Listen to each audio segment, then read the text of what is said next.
Hello students, in this video we are going to study about different type of databases। तो हमारे पास basically 5 types of databases होते हैं। उसमें से first type हमारे पास क्या है? Traditional databases. ट्रेडिशनल का क्या मतलब होता है? जो हमारे पास पुराने टाइम में यूज होता है।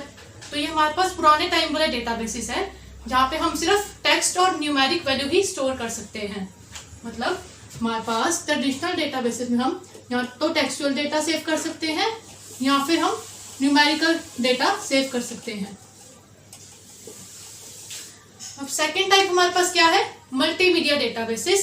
मल्टीमीडिया डेटाबेसेस मतलब जिसमें हम मल्टीमीडिया स्टोर कर सकते हैं। मतलब कि जैसे हमारे पास होगी इमेजेस हो गई, वीडियोस हो गई, ऑडियोस हो गई, जिसमें हम ये सब चीजें सेव कर सकते हैं, उसको हम मल्टीमीडिया डेटाबेस बोलते हैं। तो हमारे पास यहाँ पे क्या स्टोर कर सकते हैं हम? Images, audios, videos etcetera. अब हमारे पास थर्ड टाइप क्या है? Geographic information system. तो ये हमारे पास क्या है? ये हमारे पास ज्योग्राफिक का मतलब लोकेशन से रिलेटेड है। इसमें हम क्या कर सकते हैं? जैसे हमारे पास गूगल मैप होते हैं, मैप्स की इंफॉर्मेशन स्टोर कर सकते हैं। ये हमारे पास बेसिकली सैटेलाइट से कनेक्टेड होते हैं लोकेशन लेने के लिए। तो हमारे पास यहाँ पे हम वेदर की इंफॉर्मेशन भी ले सकते हैं सैटेलाइट से, हम सैटेलाइट से लोकेशन ले सकते हैं, जैसे हमारे पास गूगल मैप है। तो ये हमारे पास हो गया ज्योग्राफिक इंफॉर्मेशन सिस्टम, जहाँ पे हमारे पास हम मैप्स स्टोर कर सकते हैं, हम यहाँ पे वेदर की इंफॉर्मेशन स्टोर कर सकते हैं, जो कि बेसिकली हमारे पास सैटेलाइट से कनेक्टेड है। अब हमारे पास फोर्थ टाइप क्या है? Data where houses.